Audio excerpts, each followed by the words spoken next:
This is Topline.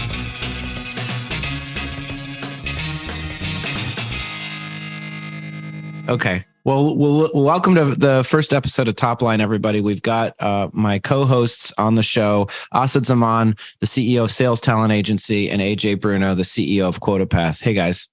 Hello. How are you? How's everybody doing? Surviving. Yeah. Last week I was in Austin and we had a break-in in our office on Monday. 2 computers were stolen. I got to the airport. I had forgotten my luggage back. How do you forget your luggage? I texted my wife. I'm like, I'm 99% sure it's in the back of my car, but can you check? And she's like, AJ, it's sitting in the hallway. Wow. I stepped on a screw and had to get a tetanus shot on Wednesday morning. Oh my God. That's terrible. Did the screw go through the shoe or did you step on it like with your foot? My foot was hurting like halfway through the flight. And I was like, what is going on? And then I got out to the gate area and I turned my shoe over. There's a screw just sitting right in the middle of it. It went straight through. And we had a dead bat in our bathroom in our new office in the Austin office. So, all right. Well, aside from that, Mrs. Lincoln, how'd you like the play? It was fantastic. Great. My dog Oswald bit, I don't know if you guys can see it, but he broke my nail. He bit it so hard. Isn't he like a little dog? Yeah, he's a tiny little dog and he was in a bag and he wanted to go outside. So we put him in the bag, but then something about being in the bag triggered him and he bit me so hard that there's blood pooling under my fingernail right now. And it is excruciatingly painful. But anyway.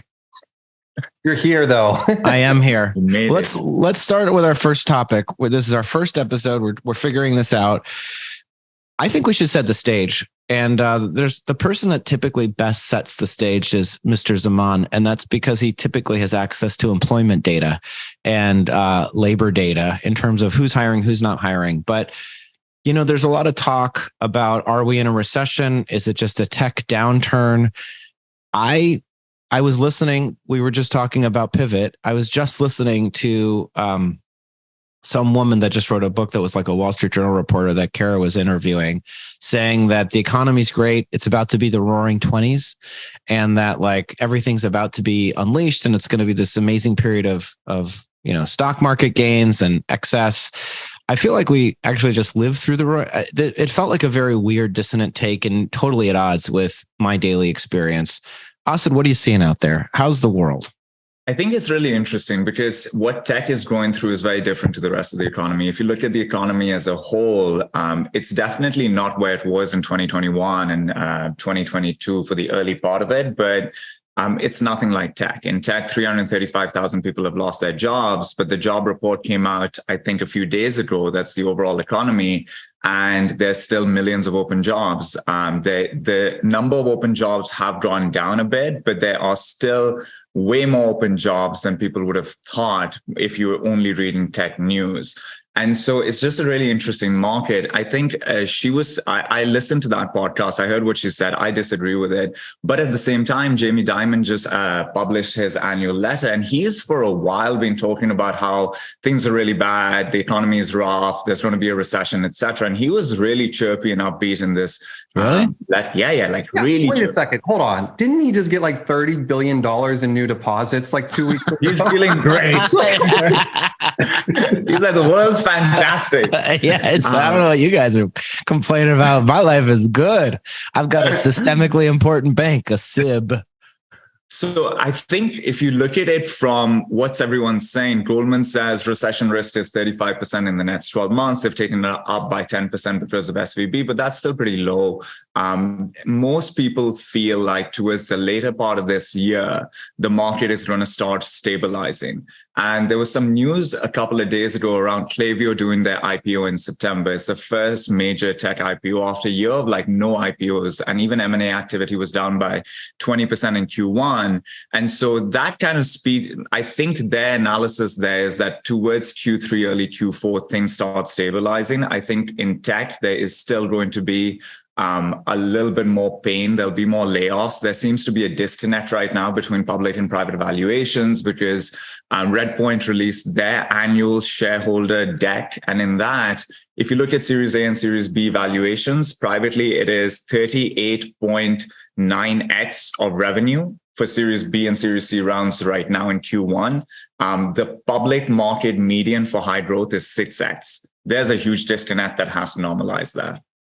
Yeah, wait a second. What happened at the end of the 20s again?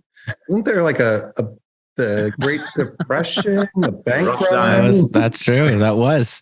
Well, I think there wasn't I think the corollary is like the reason that they talk about like coming out of the Spanish flu and like this pandemic in the 1919 and 1920 into the Roaring 20s.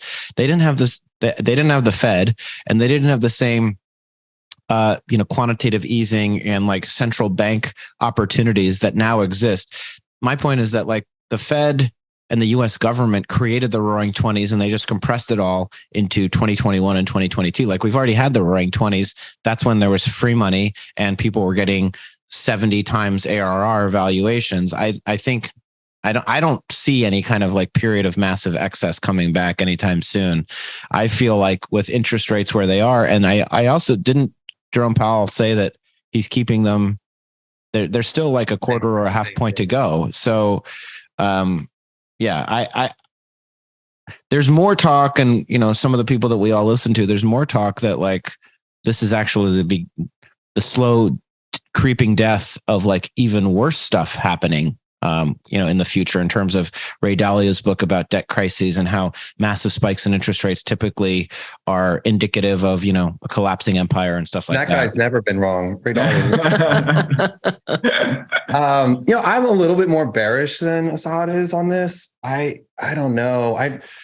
It's a very interesting climate when we're all living in our own little worlds in our tech ecosystem. But I just had a friend today that's in CPG that just it was a VP of supply chain and said that he just got laid off. So we might be the canary in the coal mine in that way. Part of what's going on for us is boards. Like we have, you just talk to so many founders, and what we're seeing on the financial planning is like, oh, we'll rip out 30 to 40% of your budget. Of course, for software companies, 80% of our overhead is people. So that's the first, but we're starting to see the downstream of that where finance is just closing in. I mean, I have a friend's company. My friend's company has $500 million in cash in the bank right now. And he's a VP of sales over EMEA. And he just told me, he's like, AJ, they're ripping out SalesLoft and Clary. Like those are two tools that we all know. And those are just kind of short-sighted decisions that are happening at the office of the finance. So that feels to me like when do we see the other side of that? Some level of budget planning in 2024 might be, but what cures this? Just a general oh, we're all good now. We did all the things. I'm actually curious, Saad, where is it that you're feeling like you're bullish in the second half of the year? When I hear things like that, it depresses me. And I feel like maybe we'll be in this situation in 2024. I think when you just look at past trends, even in venture funding, it takes usually 9 to 10 quarters for venture funding to bottom out and start stabilizing. We're 4 to 5 in. This time around, you have some things like generative AI that could create efficiency and be unlocks for productivity that might make it so that instead of 9 to 10 quarters, this time it takes 7 to 8 quarters. When I look at it from those angles, I feel like, okay, we have to be coming towards the end of this. But you are right. There is a lot of irrationality in decision-making in the market right now. There are lots of examples of companies making decisions on new purchases as well as on renewals with only one thing in mind, which is the cheapest provider. And we've got CFOs right now who have stepped in as the key economic buyer, the number one decision maker. And the only thing they're measured on is how much money did I save this company? And so there's very little regard being given for things like ROI. And really, it's only about price. And what's really interesting is that there's always a 4, 5, 7 person startup searching for product market fit that's willing to give a price point that no one else in that category thinks anyone would go down to, because it's not sensible. It makes no sense. But these companies are willing to do it, and they're winning all the deals. And so when right now, people are asking, what's the advice to generate sales in this environment? And you can give them all these different strategies, but they will still lose to the cheapest provider. And that's why frustrating. I think the finance function can be this powerful unlock when it's established well and has the right people in it. But right now, when you look at it as a market, you have to ask some questions like how many finance professionals sat their founders and CEOs down and really had a lively debate about taking money at insane valuations when the market was at its peak. I've been asking this question of a bunch of founders, and very few say, oh yeah, this was even a conversation. There were other examples of CROs being forced to take higher quotas in 2021 when compensation had gone up and they'd budgeted a different number to what they had to pay. And so to balance this out, instead of looking at product pricing, they upped their quotas, the worst reason to do it. And now they're making decisions only on price point. And it's very frustrating. Yeah, well, I think you think about the CFOs that existed at those companies. You're talking about seed and Series A that were going to Series B. How many of those CFOs, or really just VP of finances, had the experience to understand what that was going to look like? Yeah. I did have that conversation. That was a true conversation that we had, but going on in the market, you had like players in the space that were coming out of YC and raising at those insane valuations. You had newer players, which you could consider ankle biters, but they were like smaller, like, oh, we could just do this for free, like you were talking about. And then here we are sitting in the space of sales compensation, like, what is going on? Like, I don't want to be left behind. On the other hand, there's no way you're going to grow into $1 billion valuation at 15 million in ARR. Like, it's just not, the math just does not work there. But the math works at 0% interest rates. It works if you have 0, 0, 0, and then in year 20 you have $1 billion. You're like, it's like, don't worry. But so if you're sitting there working and you're a go-to-market leader at one of those companies, and you're struggling with pipeline, and you're struggling with all of these things, and then you're like, your options are underwater. I mean, how are you supposed to think about that as a go-to-market leader, an executive at those companies? It's a challenging place. Yeah, I think you have to reprice the equity. I've written about this. I think you got to eat the crow, I think, but what do I know? Or I think, it's easy for us to say here and now that, what a bunch of idiots for raising so much money, but I think it's also probably pretty hard.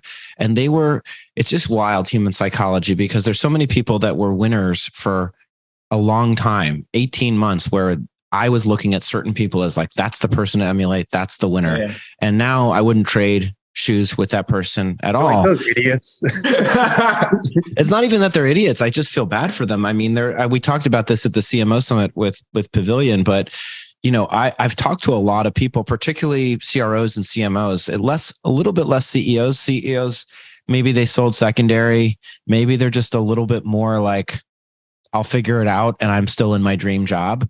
But if you're a CMO or CRO, and imagine that, and I'm not trying to like name any company in particular, but there's a lot of companies that we know that have raised a lot of money, who they had the social post where every person at the company said, so happy that today we're a unicorn. And there's a lot of those companies in the sales and marketing technology space. And they were saying they were worth $7 billion. They're worth $4 billion. And the reality is, even at 150 or 200 million in ARR, if you're at 200 million, and you're growing 50 or 60%, maybe you're worth $1.5 billion, but nobody's worth $7 billion. And imagine you're that CMO, CRO. You had picked out your house. You're like, I've been driving this car, but I'm going to get that I'm going to get a Maserati. I'm going to get myself a Maserati. But most importantly, the kids are going to go to private school, and we're going to get a house. You're in Philly, AJ. I don't even know where people vacation to Philly. Rehoboth? Dewey Beach? Hamptons. Oh, right, exactly. I'm sure you've heard of this thing called the Jersey Shore. Okay? Yeah, I have. I've heard about it. I choose not to go there, but I have heard about it. No, I heard it's beautiful. But my point is, like, people had their vacation homes picked out. They had their lifestyle envisioned, like they had, and all of a sudden it's not even like, oh, wait another year. It's like, that's probably not going to happen. It's probably not going to happen. It's like, even worse, if you bought your options, you pay for them. I mean, we've all probably know people in the past in a normal market that paid the $600,000 to $700,000 for their options, and then their company went to zero. Common got wiped out. That I've seen that happen, and thankfully my companies haven't lived through that. But at the same time, don't worry, Sam. We're not QuotaPath's not $7 billion company, so we're okay. But like that is the conversation that's happening. So here's where I am bullish. Now, if you're a company sitting there, good cash position, and you want to up-level your team, it's a good time to do it, to think about it. It's like, we're thinking about growth in 2024. What do we need? What type of leaders do we need? We should start recruiting and hiring now. And so I think the green shoots, if you will, to steal Matt's line at our CEO summit, the green shoots will be the hiring of those type of leaders. The challenge is there's so many of them that are burnt out. They were like this a year and a half ago. I was at an LP meeting and talking to all these execs. They're like, oh yeah, I'm on sabbatical. I'm doing consulting. Like, well, they're still consulting right now. You can see that firsthand. Yeah, no, you're right. I think it's, I think what it's really going to force us, look at us, right? Like there's companies that are in great cash positions, but their valuation is well underwater. And then there's companies like Pavilion, I would say, we're in a medium cash position, which means like we got to be prudent here. We cannot, and we can talk about it, but we did a reorg last week and we parted ways with a number of employees, and that was terrible, and mostly it was terrible for them. But we're working really hard to make sure they land on their feet. But the point is that, so we're going to be profitable on a go forward basis beginning in June, and that's fine. But I don't have, that doesn't mean I have, whatever we used to pay CMOs or like, I don't have a spare $300,000 or $400,000 plus bonuses, plus benefits, plus that person that you pay needs a team still, doesn't need just, they're not an individual contributor. So for us, we're looking at all of the other ways that you can grow without, and trying to reimagine what go-to-market motions look like. And that means that, you see me talking about it a lot, but a lot of it's, what kind of partnerships, can we leverage? We've got, we announced a big one with Winning by Design. We've got a new one with Insight Partners that I've talked with you guys about, but Insight Partners is going to be doing a lot of content with us. Probably we're going to do a course through Pavilion University with Pablo on lean methodology. And they're doing the whole revenue offsite in Nashville for our GTM 2023 conference. So like partnerships are big. We're looking at, hey, I can't hire a bunch of salespeople, so I need to make the enrollment process into Pavilion, because we're obviously a membership-driven business. Like, I need to make that really easy and intuitive, and I need to focus on conversion rate optimization, and I need to focus on demand gen as opposed to sales-driven. I need to be marketing-driven, and we need to empower every member with a referral code really easily, so that when you're happy and when you're excited about Pavilion. So my point is, like, I think there's a lot of creativity that is going to, necessity is the mother of invention, that we're all going to have to go through to figure out, if we can't hire 10 SDRs at $100,000 a piece plus benefits so that they quit the month after we promote them to AE, and we can't hire 15 AEs, and we can't hire, then how are we still going to grow? And a lot of companies will not figure that out, and many of them will. Well, I think that's the interesting part about these type of markets, where like we are now going to be in a market where we will be in a non-0% interest rate market for a while. And that type of market has implications, and it drives behavior with austerity and frugality in mind. So you start getting creative. How do we do more with less? And I think that's where companies need to lean in on, because at the same time, there is this opportunity to up-level talent, AJ, but a lot of those people, what they're optimizing for is near-term risk management, right? Like, they got burned trying to optimize for ownership in 2021. Like, give me more equity, I'll take a bit of a cash discount. Or there was a certain point in the frothy market where they wanted everything. People care a lot less about equity right now. Traditionally, only 1/3 of people that get equity exercise it. Of that 1/3, a very small percent actually have life-changing outcomes. And after what we've just gone through, where pretty much 95 to 98% of people that are equity in the peak of the market are sitting on something that's worth nothing. They're also in an unstable environment. So I think what they're thinking about is, if I take a job, how do I reduce my risk? Give me more severance. It's going to take me a while to find a comparable job in this market, so I need 6 months worth of severance. I need a very achievable OTE, etc. And I think that puts a lot of pressure on the organization. So I think where possible, companies can and should do it. But I think what the whole ecosystem should be doing is thinking of creative ways to get from point A to point B with austerity and frugality in mind. How's your business, Asad?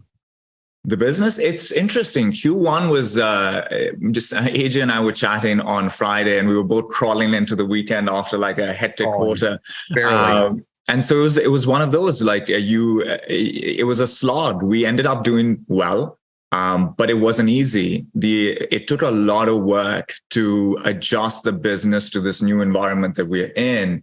But the fact that we had a relatively good quarter is an indication that the market's not as bad as most people think. Because if there are no jobs, there have to be a certain amount of jobs compared to people in the market for somebody like me to have a business, right? And so just the fact that we filled hundreds of jobs for companies in tech in Q1 and also in Q4 shows that there is demand in the market. The reality for us was that the things that we've been doing for 2 years, if we continue doing those things at this point in the market, we would really struggle. And so there was this whole strategic shift that we had to implement. And that's really hard to do because people are tired, they're exhausted, they've got these entrenched habits that you have to break. And there's a lot of conversations and education and turning the business in a particular direction that has to happen.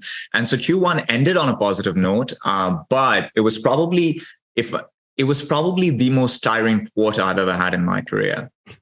Yeah, I was going to say that more with less was no more apparent than on Friday at 3:30, I was in the Austin airport having a drink with my interim VP of sales and chief of staff, Graham Collins. And we were both love Graham. Love Graham. He's a great person to just get it all out, emotionally drained. And we had a very strong quarter on the new business front. We had some other challenges, but it just was emotionally exhausting. Like last week, I don't even need to talk about hybrid, but when you spend all this time in this office and I'm on a Zoom and I can do back-to-back Zooms, but when I go into an office and I have to be like on all the time, it's just so exhausting. And I was just like, that's fascinating. So you found you're not sure about being in office. Well, if I could do it consistently for weeks at a time, it would be great. But I I have never had a more emotionally professional, exhausting week than I had last week. Wow. And at the end of it, it was like, do more with less. I'm like, well, we did it. It fucking sucks. It's like, it's just tough. So we're going to go into these board meetings and just like, yeah, I wrote my monthly report and had a lot of like great things to win. Our close rates are up, our overall new business, but we had some challenges. Close rates being up is very rare in this environment. That's well done to Graham Collins. Graham gets us out. We'll have at least one listener of this podcast. Yeah, exactly. But when we go through it and we're like so focused on the other things, and that's what I'm hearing in the market right now. I talked to a friend who was an investor last year. She's been an investor for 6 years, and she finally made the switch to be an operator. And I'm so happy for her because like day one, she worked for a well-known firm, and I'm like, hey, you're an operator. And so she finally made the switch, and I caught up with her yesterday, and she's loving it, but she's like, my goodness, every week it's just a different thing. And like, I feel like we're doing this thing for lip service for the board, but like the board's way more involved than they ever have been. Because they're all sitting on their hands. They're not investing like they were. We know that I saw that deck you shared. Logan talked about that from Redpoint. And so what are they going to do? They're just going to talk to their companies and they're going to focus us on probably the things. They're probably not always the right things, most likely and likely. And so then the CEO is sitting there like having to say, oh yeah, we're a need to have, not a nice to have. And here's all of the things, why we're a day one product, like all of the things that we've heard over and over again. What is a day one product? I hadn't heard that phrase before. Oh, it's like, Salesforce is like I started my company and now I'm going to now I need a CRM. Now I need sales compensation. I don't think that's going to be a day one product. Hey, you'd be surprised, but I'm not here to talk about that. So like you hear those things and you're like, okay, I will do the focus, but I'm so emotionally exhausted. Like I want to be a defense mechanism for my management team because I know they're going to like get it as well in full brunt. So it's just this kind of back and forth that we're all having. So I have a question for both of you is like, because I'll tell you, so we had a tough Q1, and that's because we're sort of in part of this like strategic pivot. It's not really a pivot. It's a return to the roots, right? We did this thing, Pavilion for Teams, where we wanted to train the whole world, and we're realizing that that's expensive and we're not going to be the best at it. And so we really want to be focused on executive education. So what that means is that we have, and one of the reasons we're moving away from the business is because it doesn't renew very well. So, we didn't have a large team.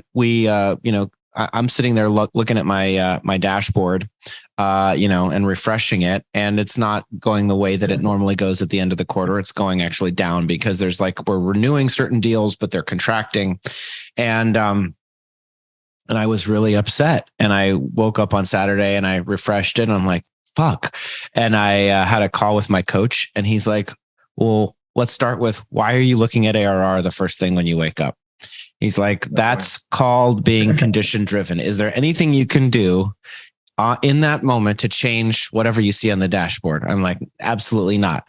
He's like, and what about, you see a negative NPS score? Is there anything you can do, I guess, besides reaching out to that person? But my instinct when I start to receive even just pockets, my mood is directly correlated to the last data point I got from the business, 1-to-1. If I got a good data point, Insight Partners is going to partner with us, I'm over the moon. I see a negative NPS score. I see an old friend wants to cancel their Pavilion membership. I hear that one of you won't renew your CEO Pavilion membership. All of a sudden I'm 0-to-1 or 1-to-0. I'm like, all right, this is going, we're closing down the business. I'm going to be homeless. I got to figure out what else I can do, but nobody will employ me. So I'm wildly, wildly emotional. And my coach was like, hey, you can't be condition driven. It cannot be whatever the last data point that you see on your screen is. That's what your mood is. You have to focus on what you can control. I mean, it's the serenity prayer, right? And accept the things that you can't change, and the wisdom to know the difference. My point is, what do you guys do to manage your moods? Because you just said you had the most emotionally exhausting week you've had in your career last week, AJ. I'm sure, Asad, you're a new CEO facing a lot of pressure. What are you guys doing to make sure that you can go the distance, that you can do this for 10 years if you need to, that it's not I got to fucking sell this thing for whatever they will pay me next year because I am done with these motherfuckers? My CEO coach says the exact same thing. And I'm like, well, that's bullshit, because I've been conditioned.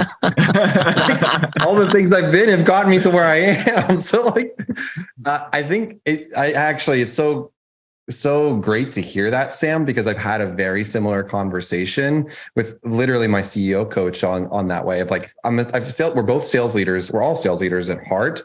And that's the thing that just kind of keeps us that urgency keeps us going forward up and to the right. We've been conditioned that way to do it. The way I've looked at it, and this is more of just my, now approach with my team, is just to take pauses and breaks. I just have to step in and get just not do it. But it doesn't help in the first thing in the morning. The first thing I want to do is check Slack or check a dashboard. That's the condition I haven't figured out as well. I'm starting to just try it with the human behaviors of just my team and my people, and so not putting it on them.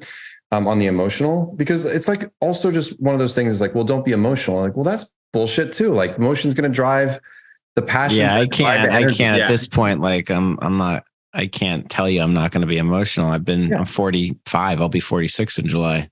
Yeah. This is who I am. Old dog, new tricks, right? Very old. So I don't have a great answer there. Asad might. He seems more level-headed than both of us, Sam. I was crawling into the weekend. AJ and I were talking. I was I feel like a skeleton on Friday. So it's hard. I think the thing that's helped is conversations like this, where you realize you're not the only one feeling those things. I think that really does help, because you're okay, this is the reality of the job. If the majority of people that I know in this role are feeling similar things, then I'm not just uniquely fucking up. This is part of the equation. That helps. On certain days. I think the other thing that's helpful for me is just having defined what good looks like, because we're not going to do what we were doing at the peak of the market. And I am under no misconception that we can control the economy, right? The economy is the economy.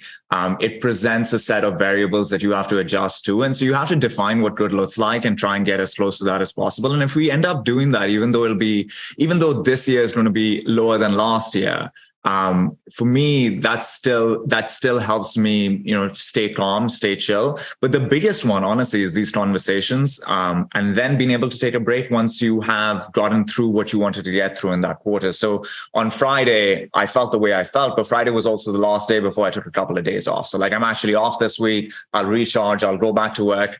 Next Monday, hopefully a little chirpier. Why aren't you going anywhere? You're still in that wonderful loft in Toronto that I've come to recognize. What Sam's really asking, he's why the hell are you talking to us? So it's just a staycation? Vacation. Traveling stresses me out. Like I'm an OCD guy. Like it takes a lot for me to like go and travel and have fun. So when I'm exhausted, when I'm like literally a skeleton, that's not the right time to take a trip. So this is a recharge. And then once I'm recharged, maybe in the coming months, I'll take some time off. It's, I want to be able to disconnect. I want to not be condition driven. And it's hard sometimes when, I guess the good thing is like my business right now, there's no one clear. First of all, it's always great when people are like, Pavilion's killing it. I see your LinkedIn posts. It's like, well, my LinkedIn posts are not directly connected to revenue growth, just so you know. But you got so many likes. Well, exactly. I mean, it should correlate in some way, one would think. But the point is like, the good news is that there's no single dashboard where every number is moving in the wrong direction, right? There's like, so for me, what does that mean? That means like there's enterprise value here, right? Like at the end of the day, this is worth something to somebody. But on the other hand, it's like the constant shifting of like what my expectation should be is a mind fuck, like it's like, oh, we're going to be worth $500 million and I own this percent of the company. And wow, I'm going to be going to Davos.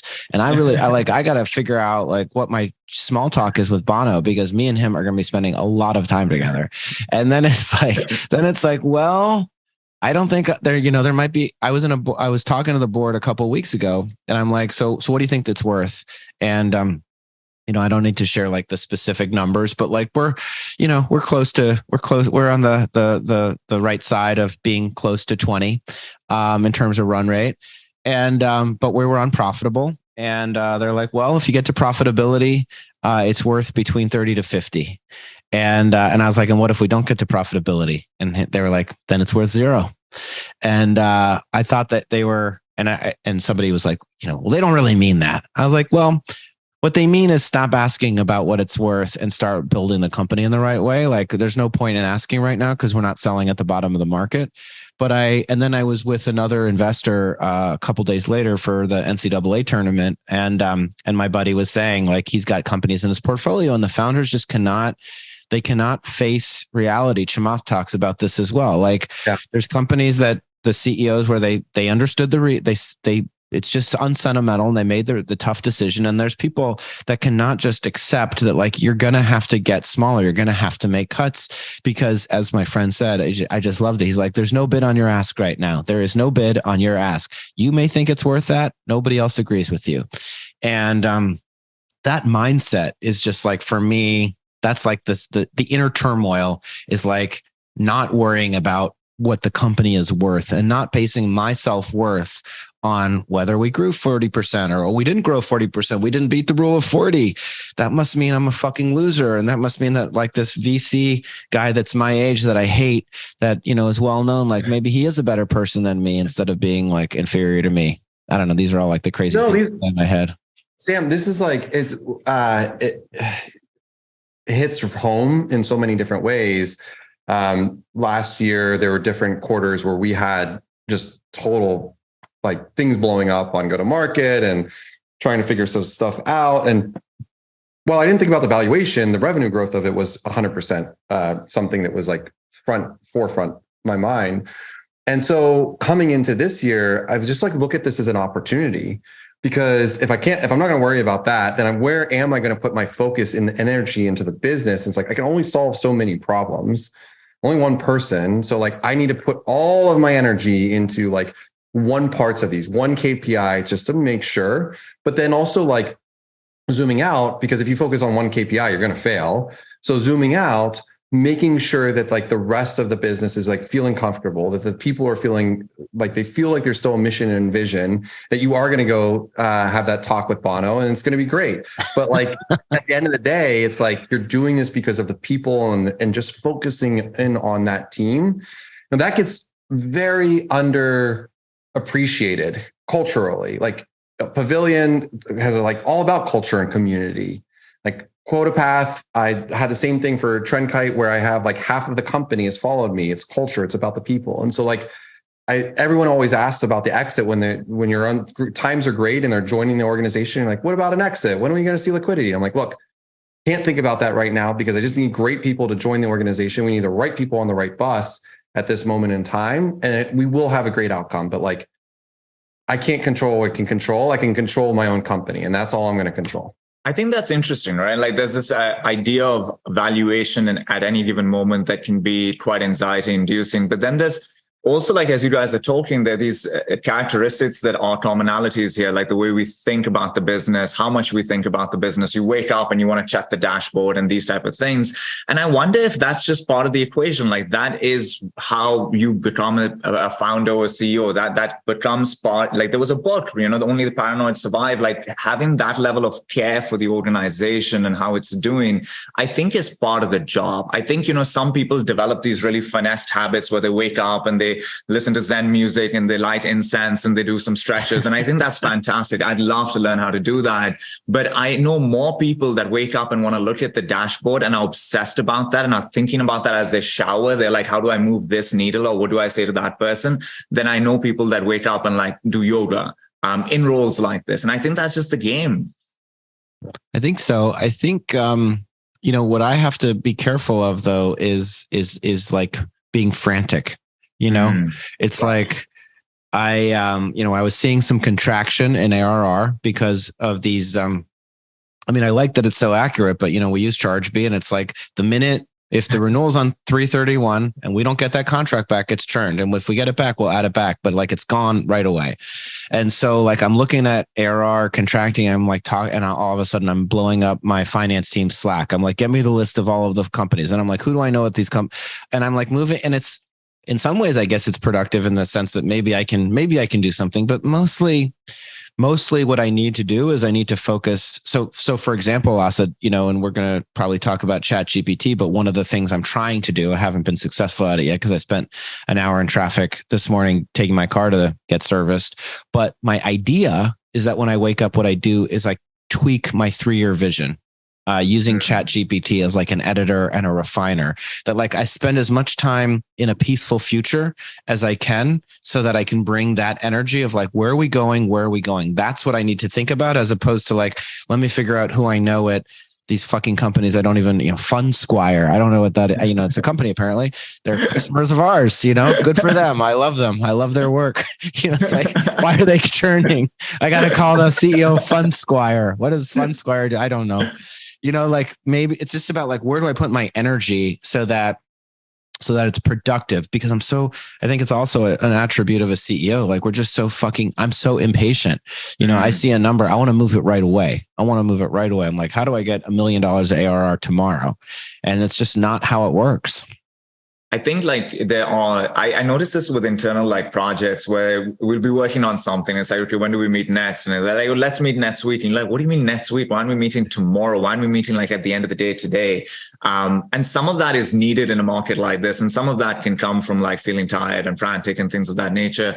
I think this is where like the reality is there's no, unique solution to it. It's just like taking breaks, doing, those breathing exercises if they work for you. Like as lucid as this sounds, like taking like 30 seconds to take a deep breath before another meeting does help like settle you in and keep you in the right mind frame. I think it's like little things like that help a person get through the day. But in a tough economy, no matter what a person does, unless your business is in that 5% that's thriving, in a tough market, you're going to feel a lot of things. That's part of the job. That's why that's why we get the upside that we get. It's not to look great and the frothy point of the market. It's to be able to fight through this shit whenever it presents itself. FundSquire, man. I'll give them a call for you.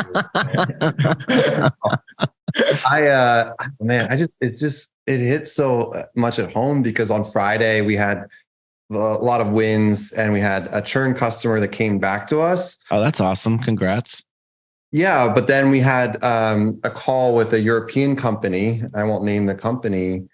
And we had a small miss last year, just it didn't cause a big issues. It was a performance issue that happened one week, and it just happened to be the week that they were running payroll. It happened for like 2 hours, which is a long time for it. But like, because they were in Europe, like it was something that affected mostly just our European customers at that moment in time. And we thought we were like, it was $100,000 deal. We thought we were on the renewal path with them. It felt good. And then on Friday, they gave us the news that they were canceling for Q2. And it was the CEO had this experience because he was part of it.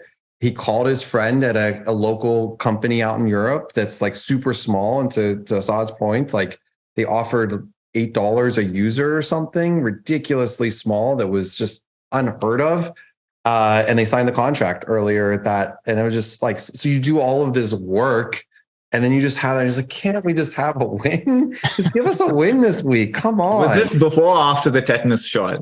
Yeah, this was after. Wow. That bad. If you got increasing win rates, you had a good quarter of new business, that's a win. I think, you're going to have some churn. It's the way that it is. Let's talk about some wins. Let's talk about some things that you guys are doing that are working, that you're excited about, that we can share with the three people that are listening: my mom, your mom, Asad's mom, and then Graham Collins. So there'll be 4 listeners plus us. That's 3. That's 7. And they're all going to go to Facebook and tell how proud they are. So. Yeah, exactly. My mom is very active on LinkedIn now. She's always commenting on my posts. It's so amazing. We're doing this AMA with Henry Schuck tomorrow, from Zoom Info. Yeah, I'll be there. And she's like, what a great smile. And then he wrote her back. He's like, thank you. So like my mom's just getting into the, I know. Love that. Your mom has no idea who Henry is. Like Zoom Info. No, don't know. Mine's using those like auto options, like congrats, Asad. Oh, I'm your kid. What's up? Oh my goodness. It's amazing. All right. Here's something that's working for us. And then you guys go. So to the point of like, the more things you do, the more competitors you have. And the fewer things you do, the more you can partner. And so last night I had dinner with Stage 2 portfolio company that you're very familiar with, AJ. And we were competing with them for the last year and a half. And because we are going to be focused on executive education and executive leadership development, we were talking about how to integrate them and rekindling our partnership that we'd had. And it felt really good. And the CEO of that company is like a longtime ed tech veteran and just a real badass at this point. And so it's like, yeah, when you're focused on your ICP and when you're not trying to be all things to all people, that means that you can partner with Winning by Design or Sales Impact Academy or Sales Assembly or John Barrows or whomever. And he made a bunch of like intros for me this morning, actually, after that dinner, to help get CRO School accredited. And and we're going to try and do like CRO School, Babson University CRO School, or Berkeley University, California, Berkeley CRO School, powered by Pavilion. That's how Trilogy Education, which sold it to you, like that's how they built that revenue model. And you do a rev share so that you can borrow their brand and their name. And then we can actually create like a master's in revenue leadership program that gives you actual continuing education credits.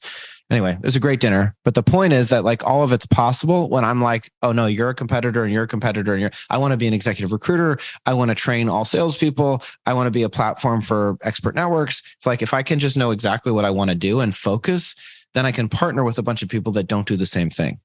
Yeah, I love that. There's a tying theme to mine as well, which is we are doing a couple pretty big strategic initiatives this quarter that relate to the customer journey. So as a part of that, we're doing huge, like these interviews of pretty qualitative brand customer interviews that we're having, just conversations. And our head of product put together like snapshots of that and like what people are really enjoying about the platform, and had just like 10 of those, just really listening to the themes of people just saying like, oh, I designed my comp through quota path and like started like, we had unnecessarily complicated comp plans. It didn't make sense. And I was like, you know what? 2023 is a new year. Let me use quota path for people to understand it. And hasn't had a single issue pop up whatsoever. There were just over and over, we heard those themes. And so just by like listening to our customers, like, oh, like when it works, it works. Like the squeaky wheel gets the grease, and there's a lot of screwed up comp plans out there. So like my co-founders and I usually get the brunt of the challenges.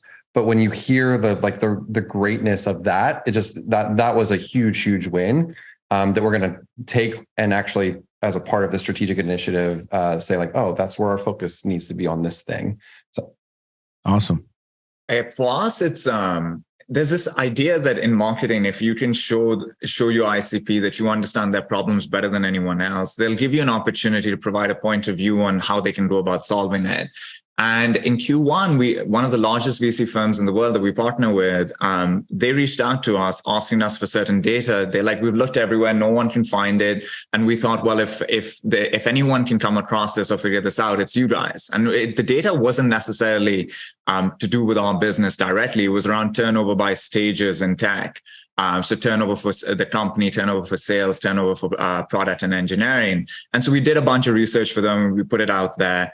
And that led to this really interesting conversation, so many opportunities within that firm as well.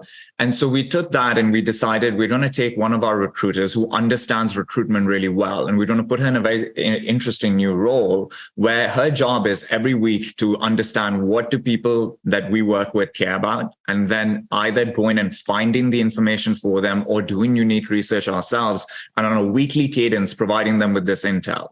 And so this is our version of being on the front foot in a market where a lot of people are on the back foot. We've been really good at not getting distracted by trying to like create a crypto coin or like a platform or anything like that. But I think this type of stuff is interesting. We've seen some ROI already, and now we've doubled down on it. Awesome. Well, I feel like your crypto coin. You've clearly thought about this. No, we have a competitor who released a crypto coin. Oh, well, that was in their defense, like there's a common, that was like the big idea. Was that like, idea. Yeah. You have, I thought about crypto for Pavilion for a long time. And then it just, on that note, Web3 should have been AI. Like, it's just so badly named for like blockchain and crypto. And now there will be no Web4. Who wants to be Web4 after Web3 was that, right? Like, there was this world in which AI would have been. I'm so confused. What was Web2? I actually don't. Web2 was Solo-Mo, social, local, mobile. It was it was really characterized by Foursquare, Twitter, and it was the iPhone. That was Web2. 2008. That was 2008. Yeah. Like it was 6, 7, 8. It was that vintage of the USV, Union Square Ventures. And it was like, yeah, they fucking destroyed it. Like, it was Twitter. I don't know. Anyway, that's a story for another time, but what a great investment record Fred Wilson had back in the early aughts. Yeah, he crushed it. He absolutely did crush it. Yeah. All right. I think we're at time, basically. I think this is a good ending point. This has been the first episode of Topline with AJ Bruno, the CEO of QuotaPath, Asad Zaman, the CEO of Sales Talent Agency, and me, Sam Jacobs, the CEO of Pavilion. If you have questions, comments, if you have feedback for us, if you want to be a guest on the show, I'm going to say they should email me, sam@joinpavilion.com. You can email, I don't know, you can connect with all of us on LinkedIn if you want to, for those that are out there listening. If you have topics you want us to, yeah. Well, I don't mind. Basically, Sam was like, think about this. It will be Topline featuring Sam Jacobs and some. No, it's featuring you guys first, and then we'll add guests if it goes well. But it's been a great conversation. Thanks for everything, guys. For listeners, thank you.